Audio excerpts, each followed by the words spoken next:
Chapter 2. Property, Contract, Aggression, Capitalism, Socialism. Before advancing to the more exciting field of analyzing diverse policy schemes from the standpoint of economic theory and political philosophy, it is essential to introduce and explain the basic concepts used throughout the following study. Indeed, the concepts explained in this chapter, the concepts of property, contract, aggression, capitalism, and socialism, are so basic, so fundamental, that one cannot even avoid making use of them, if at times only implicitly. Unfortunately, though, the very fact that in analyzing any kind of human action and/or any kind of interpersonal relationship one must make use of these concepts does not imply that everyone has a precise understanding of them. It seems instead to be the other way around. Because the concept of property, for instance, is so basic that everyone seems to have some immediate understanding of it, most people never think about it carefully and can, as a consequence, produce at best a very vague definition. But starting from imprecisely stated or assumed definitions and building a complex network of thought upon them can lead only to intellectual disaster. For the original imprecisions and loopholes will then pervade and distort everything derived from them. To avoid this, the concept of property must first be clarified. Next to the concept of action, property is the most basic category in the social sciences. As a matter of fact, all other concepts to be introduced in this chapter, aggression, contract, capitalism, and socialism, are definable in terms of property.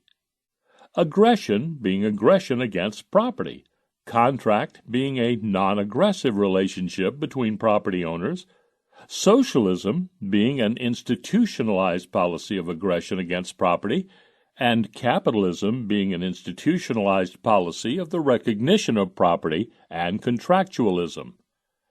Let us start with the elucidation of the precondition necessary for the concept of property to emerge. For a concept of property to arise, there must be a scarcity of goods. Should there be no scarcity, and should all goods be so-called free goods, whose use by any one person for any one purpose would not in any way exclude or interfere with or restrict its use by any other person or for any other purpose, then there would be no need for property. If, let us say, due to some paradisiac superabundance of bananas, my present consumption of bananas does not in any way reduce my own future supply, possible consumption of bananas, nor the present or the future supply of bananas for any other person, then the assignment of property rights, here with respect to bananas, would be superfluous. To develop the concept of property, it is necessary for goods to be scarce so that conflicts over the use of these goods can possibly arise. It is the function of property rights to avoid such possible clashes over the use of scarce resources by assigning rights of exclusive ownership. Property is thus a normative concept, a concept designed to make a conflict-free interaction possible by stipulating mutually binding rules of conduct, norms, regarding scarce resources. It does not need much comment to see that there is indeed scarcity of goods, of all sorts of goods, everywhere, and the need for property rights is thus evident. As a matter of fact, even if we were to assume that we lived in the Garden of Eden, where there was a superabundance of everything needed not only to sustain one's life, but to indulge in every possible comfort by simply stretching out one's hand, the concept of property would necessarily have to evolve. For even under these ideal circumstances, every person's physical body would still be a scarce resource, and thus the need for the establishment of property rules, i.e., rules regarding people's bodies, would exist. One is not used to thinking of one's own body in terms of a scarce good, but in imagining the most ideal situation one could ever hope for, the Garden of Eden, it becomes possible to realize that one's body is, indeed, the prototype of a scarce good, for the use of which property rights, i.e., rights of exclusive ownership, somehow have to be established in order to avoid clashes. As a matter of fact, as long as a person acts, i.e., as long as a person intentionally tries to change a state of affairs that is subjectively perceived and evaluated as less satisfactory into a state that appears more rewarding, this action necessarily involves a choice regarding the use of this person's body. And choosing, preferring one thing or state over another, evidently implies that not everything, not all possible pleasures or satisfactions can be had at one and the same time, but rather that something considered less valuable must be given up in order to attain something else considered to be more valuable. Thus, choosing always implies the incurrence of cost, foregoing possible enjoyments because the means needed to attain them are scarce and are bound up in some alternative use which promises returns valued more highly than the opportunities forfeited. Even in the Garden of Eden, I could not simultaneously eat an apple, smoke a cigarette, have a drink, climb up a tree, read a book, build a house, play with my cat, drive a car, etc. I would have to make choices and could do only things sequentially. And this would be so because there is only one body that I can use to do these things and enjoy the satisfaction derived from doing them. I do not have a superabundance of bodies which would allow me to enjoy all possible satisfactions simultaneously, in one single bliss, and I would be restrained by scarcity in another respect as well, as long as this scarce resource body is not indestructible and not equipped with eternal health and energy, but rather is an organism with only limited lifespan. Time is scarce too. The time used up in pursuing goal A reduces the time left to pursue other goals, and the longer it takes to reach a desired result, the higher the costs involved in waiting will be, and the higher the expected satisfaction must be in order to justify these costs. Thus, because of the scarcity of body and time, even in the Garden of Eden, property regulations would have to be established.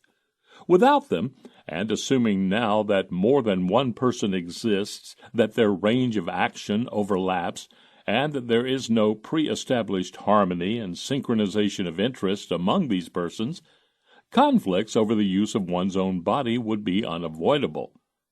I might, for instance, want to use my body to enjoy drinking a cup of tea, while someone else might want to start a love affair with it, thus preventing me from having my tea and also reducing the time left to pursue my own goals by means of this body.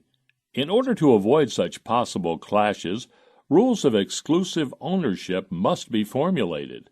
In fact, so long as there is action, there is a necessity for the establishment of property norms. To keep things simple and free of distracting details, let us continue to assume, for another stretch of analysis, that we indeed inhabit a Garden of Eden, where exclusively one's body, its standing room, and time are scarce resources. What can the prototype of a scarce good, a person's body, tell us about property and its conceptual derivatives? While even in a world with only one type of scarce resource, all sorts of norms regulating exclusive ownership with respect to scarce means are conceivable in principle. For example, a rule such as, on Mondays, I determine which uses our bodies can be put, on Tuesdays you determine their use, etc. It is certain that not all of them would in fact have the same chance of being proposed and accepted. It then seems to be best to start one's analysis with the property norm, which would most likely be accepted by the inhabitants of Eden as the natural position regarding the assignment of rights of exclusive ownership in bodies. To be sure, at this stage of the argument we are not yet concerned with ethics, with the problem of the moral justification of norms. Thus, While it can be well admitted from the very outset that I am indeed going to argue later on that the natural position is the only morally defendable one, and while I am also convinced that it is the natural one because it is morally defendable, at this stage, natural does not imply any moral connotation. Indeed, its naturalness is reflected by the very fact that in talking about bodies, it is almost impossible to avoid using possessive, possession-indicating expressions as well. A body is normally referred to as a specific person's body. My body, yours, his, etc., and incidentally the same is done whenever one speaks of actions, and one does not have the slightest problem distinguishing what is mine, yours, etc. Clearly in doing so, one is assigning property titles and distinguishing between property owners of scarce resources. What then is the natural position regarding property implicit in one's natural way of speaking about bodies? Every person has the exclusive right of ownership of his body within the boundaries of its surface. Every person can put his body to those uses that he thinks best for his immediate or long-run interest, well-being, or satisfaction, as long as he does not interfere with another person's right to control the use of his/her respective body. This ownership of one's own body implies one's right to invite, agree to, another person's doing something with, to, one's own body. My right to do with my body whatever I want, that is, includes the right to ask and let someone else use my body, love it, examine it, inject medicines or drugs into it, change its physical appearance, and even beat, damage, or kill it, if that should be what I like and agree to. Interpersonal relationships of this sort are and will be called contractual exchanges. They are characterized by the fact that an agreement on the use of scarce resources is reached, which is based on mutual respect and recognition of each and all of the exchanging partners' domain of exclusive control over their respective bodies. By definition, such a contractual exchange, while not necessarily advantageous for each and all of the exchanging partners in retrospect, I might not like my looks afterwards even though the surgeon did exactly what I told him to do to my face, are always, and necessarily so, mutually advantageous for every participant ex ante, otherwise the exchange simply would not take place. If, on the other hand, an action is performed that uninvitedly invades or changes the physical integrity of another person's body, and puts this body to a use that is not to this very person's own liking, this action, according to the natural position regarding property, is called aggression. It would be aggression if a person tried to satisfy his sexual or sadistic desires by raping or beating another person's body, without having this person's explicit consent. And it would be aggression as well if a person were physically stopped from performing certain actions with his body which might not be to someone else's liking, such as wearing pink socks or curly hair, or getting drunk every day, or first sleeping and then philosophizing instead of doing it the other way around, but which, if indeed performed, would not in itself cause a change in the physical integrity of any other person's body. By definition, then, an aggressive act always and necessarily implies that a person, by performing it, increases his or her satisfaction at the expense of a decrease in the satisfaction of another person. What is the underlying rationale of this natural position regarding property? At the bottom of the natural property theory lies the idea of basing the assignment of an exclusive ownership right on the existence of an objective, intersubjectively ascertainable link between owner and property owned, and mutatis mutandis, of calling all property claims that can only invoke purely subjective evidence in their favor aggression. While I can cite in favor of my personal claim regarding my body, the objective fact is I was the body's first occupant, its first user. Anyone else who claims to have the right to control this body can cite nothing of the sort. No one could call my body a product of his will, as I could claim it to be the product of mine, such a claim to the right to determine the use of the scarce resource, my body, would be a claim of non-users, of non-producers, and would be based exclusively on subjective opinion, i.e., on a merely verbal declaration that things should be this or that way. Of course, such verbal claims could, and very likely always will, point to certain facts, too. I am bigger, I am smarter, I am poorer, or I am very special, etc., and could thereby try to legitimize themselves. But facts such as these do not and cannot establish any objective link between a given scarce resource and any particular person's. Everyone's ownership of every particular resource can equally well be established or excluded on such grounds. It is such property claims, derived from thin air with purely verbal links between owners and things owned, which, according to the natural theory of property, are called aggressive. As compared with this, my property claim regarding my body can point to a determinate natural link, and it can do so because my body has been produced, and everything produced as contrasted with things given, logically, has a determinate connection with some definite individual producer. It has been produced by me. To avoid any misunderstanding, to produce is not to say to create out of nothing. After all, my body is also a naturally given thing. It means to change a naturally given thing according to a plan to transform nature.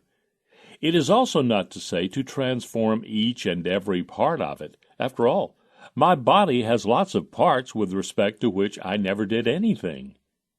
It means, instead, to transform a thing within, including, excluding borders, or, even more precisely, to produce border lines for things. And finally, to produce also is not to say that the process of production must go on indefinitely. After all, I am sleeping sometimes, and my body is certainly not a product of my actions right then. It simply means that it was produced in the past and can be recognized as such. It is such property claims, then, which can be derived from the past, embordering productive efforts, and which can be tied to specific individuals as producers, which we call natural or non-aggressive. The ideas of capitalism and socialism should be almost clear at this point, but before leaving the Garden of Eden once and for all, a look at the consequences of the introduction of elements of aggressively founded ownership into paradise should be taken, as this will help elucidate purely and simply the central economic and social problem of every type of real socialism, i.e., of socialism in a world of all-around scarcity, the detailed analysis of which, then, is the concern of the following chapters. Even in the land of milk and honey, people evidently could choose different lifestyles, set different goals for themselves, have different standards as to what kind of personality they want to develop and what achievements to strive for. True, one would not need to work in order to make a living, as there would be a superabundance of everything, but, put drastically, one could still choose to become a drunk or a philosopher, which is to say, more technically, one could choose to put one's body to uses that would be more or less immediately rewarding from this point of view of the acting person, or one could put one's body to such uses which would only bear fruit in a more or less distant future. Decisions of the aforementioned type might be called consumption decisions. Decisions, on the other hand, to put one's body to a use that only pays later, i.e., choices induced by some reward or satisfaction anticipated in a more or less distant future requiring the actor to overcome disutility of waiting, time is scarce, might be called investment decisions. Decisions, that is, to invest in human capital, in the capital embodied in one's own physical body. Now, assume that aggressively founded ownership is introduced, whereas before every person was the exclusive owner of his body and could decide on his own whether to become a drunk or a philosopher. Now a system is established in which the person's right to determine how to use his body is curtailed or completely eliminated, and instead this right is partly or fully delegated to another person who is not naturally linked to the respective body as its producer. What would be the consequence of this? The abolition of private ownership of one's body can be far-reaching. The non-producers can have the right to determine all of the uses of my body all of the time, or their right to do so can be restricted with respect to time and or domains, and these restrictions can again be flexible, with the non-producers having the right to change the restrictive definitions according to their own taste, or fixed once and for all, and so the effects can, of course, be more or less drastic. But whatever the degree, socialization of ownership always, and necessarily so, produces two types of effects. The first effect, economic, in the narrower sense of the term, is a reduction in the amount of investment in human capital as defined above. The natural owner of a body cannot help but make decisions regarding that body as long as he does not commit suicide and decides to stay alive, however restricted his ownership rights might be. But since he can no longer decide on his own, undisturbed by others, to what uses to put his body, the value attached to it by him is now lower. The wanted satisfaction, the psychic income, that is to say, which he can derive from his body by putting it to certain uses, is reduced because of the range of options available to him has been limited. But then, with every action necessarily implying costs, as explained above, and with a given inclination to overcome costs in exchange for expected rewards or profits, the natural owner is faced with a situation in which the costs of action must be reduced in order to bring them back in line with the reduced expected income. In the Garden of Eden, there is only one way left to do this, by shortening the waiting time, reducing the disutility of waiting, and choosing a course of action that promises earlier returns. Thus, the introduction of aggressively founded ownership leads to a tendency to reduce investment decisions and favors consumption decisions. Put drastically, it leads to a tendency to turn philosophers into drunks. This tendency is permanent and more pronounced when the threat of intervention with the natural owner's right is permanent, and it is less so to the degree that the threat is restricted to certain times or domains. In any case, though, the rate of investment in human capital is lower than it would be with the right of exclusive control of natural owners over their bodies being untouched and absolute. The second effect might be called social. The introduction of elements of aggressively founded ownership implies a change in the social structure, a change in the composition of society with respect to personality or character types. Abandoning the natural theory of property evidently implies a redistribution of income.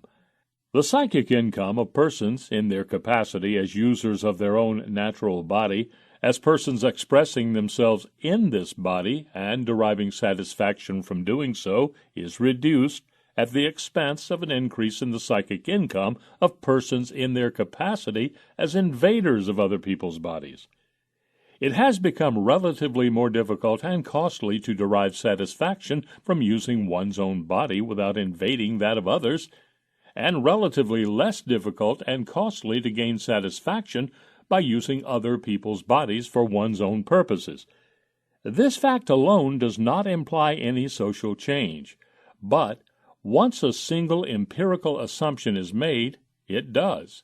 Assuming that the desire to gain satisfaction at the expense of a loss in satisfaction available to others by instrumentalizing another person's body exists as a human desire, that it may not be instilled in everyone and to the same degree, but that it exists in some people sometimes to some degree, and so conceivably can be suppressed or encouraged and favored by some given institutional arrangement, consequences are imminent. Then surely this assumption is true.